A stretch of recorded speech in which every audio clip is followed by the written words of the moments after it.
और बड़ी खबर के साथ बुलेटिन की शुरुआत करेंगे। सुप्रीम कोर्ट ने बाबा रामदेव को कड़ी फटकार लगाई है। पतंजलि के भ्रामक विज्ञापन मामले में सुप्रीम कोर्ट ने फटकार लगाते हुए कहा कि आप देश सेवा का बहाना न बनाएं, आपको परिणाम भुगतने होंगे। अदालत कोई भी हो, आपको सम्मान करना पड़ेगा। दरअसल भ्रामक विज्ञापन मामले में कोर्ट ने कहा कि आपके जवाब से हम संतुष्ट नहीं हैं। अभी ऐसे बहुत से सवाल हैं जिनके जवाब आपको देने हैं। अगर आपने गंभीरता से नहीं लिया तो आपको परिणाम भुगतने होंगे।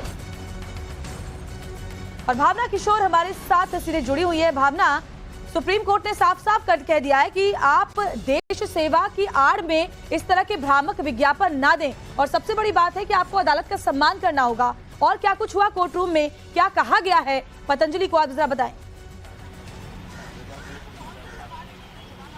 बिल्कुल श्वेता, जिस तरह से सुप्रीम कोर्ट ने बाबा रामदेव और बालकृष्ण को जमकर फटकार लगाई है। आपको पता होगा कि किस तरह से कोरोना काल के वक्त जिस दवाइयों का विज्ञापन किया गया और कई दवाइयां जो है वो लोगों द्वारा ली गई, जिसके बाद आईएमए के जब इस पूरे संज्ञान में ये मामला आया उसका शिकायत दर्ज की गई। और आपको बता दें कि आज कोर्ट ने इस पूरे मामले को लेकर, जब बाबा रामदेव और बालकृष्ण आज कोर्ट में उपस्थित थे, तो जमकर फटकार लगाई है, जिसके बाद कहा है कि देश सेवा की आड़ में इस तरह का प्रचार करना ठीक नहीं है। और इसके साथ ही कोर्ट की अवमानना का ये मामला है, चाहे वो सुप्रीम कोर्ट हो या देश की कोई भी अदालत हो, इस तरह की अगर चीजें होती हैं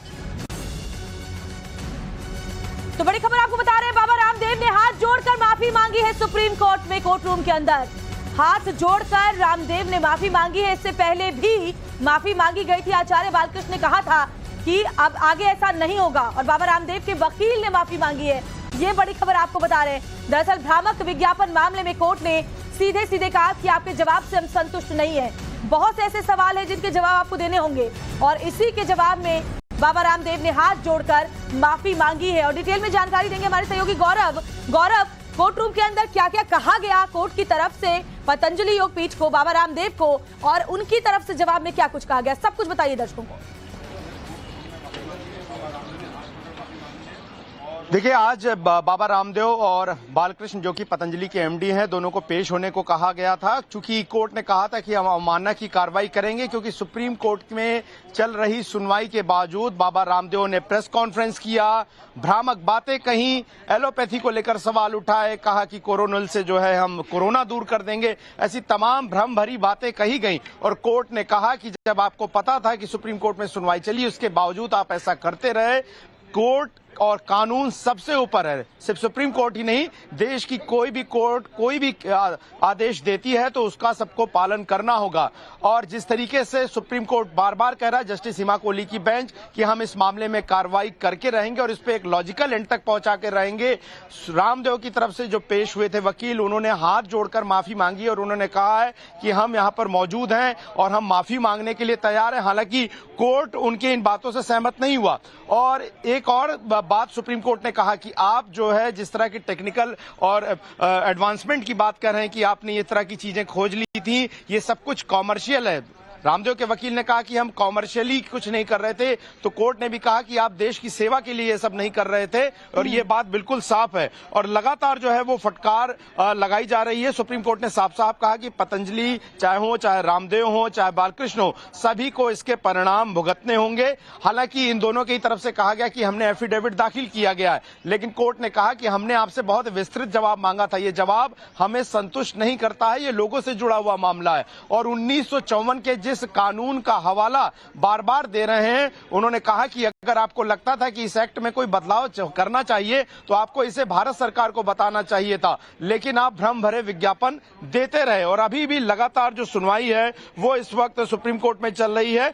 देखिए, जस्टिस रामदेव और बालकृष्ण के जो वकील हैं, उन्होंने कहा कि दोनों आगे आकर व्यक्तिगत रूप से माफी मांगने को तैयार हैं। तो जस्टिस हिमा कोहली ने कहा कि जो कोर्ट की मैजेस्टी है, यानी कोर्ट की महिमा है, वो सबसे ऊपर है। कोर्ट का जो इकबाल है वो सबसे बड़ा है, ना कि इससे बड़ी कोई चीज है। अदालत में पेश होने का समन सुप्रीम कोर्ट ने बाबा रामदेव के लिए जारी किया था। इससे पहले भी नोटिस दिया गया था, लेकिन उसका जवाब बाबा रामदेव की तरफ से दिया नहीं गया, जिसके बाद सख्त लहजे में उन्हें यह भी समझाया गया कि फिर चाहे कोई भी कोर्ट हो, आपको सम्मान तो करना पड़ेगा। बिल्कुल, देखिए सम्मान करना पड़ेगा। जस्टिस हिमा कोहली इस बेंच में जब ये बैठी तो उनका जो रुख और तेवर था वो बहुत साफ था। अवमानना की कार्रवाई महत्वपूर्ण मुद्दा नहीं है। मुद्दा इससे बड़ा ये था कि जो आप भ्रामक विज्ञापन देकर तमाम रोगों को सही होने का दावा कर रहे थे। मैं आपको बता दूं कि भारत सरकार का एक 1954 का कानून है, वो ये कहता है कि अगर आप कुछ रोगों को सही करने का दावा करते हैं तो दरअसल उन्हें एक भ्रम भरा माना जाता है, उन्हें काले जादू तक की श्रेणी में डाल दिया गया। यानी कि कुछ चीजों को आप कम और ज्यादा कर सकते हैं, पूरी तरह से सही नहीं कर सकते। लेकिन पतंजलि की तरफ से दिए जा रहे विज्ञापनों में बार बार ये कहा जा रहा था कि वो कोरोनिल के जरिए कोरोना सही कर देंगे या बाकी दवाओं के जरिए अन्य रोगों को सही कर देंगे, जबकि अभी तक मेडिकल साइंस में इस तरह की एडवांसमेंट नहीं है जो इन तमाम रोगों को खत्म करने की बात को कहता हो। और यही वजह है कि कोर्ट ने नाराजगी जताई थी और इंडियन मेडिकल एसोसिएशन की तरफ से इस मामले में याचिका दाखिल करी गई थी। यही नहीं, आयुष मंत्रालय को भी इस मामले में कार्रवाई करने के लिए कहा गया था।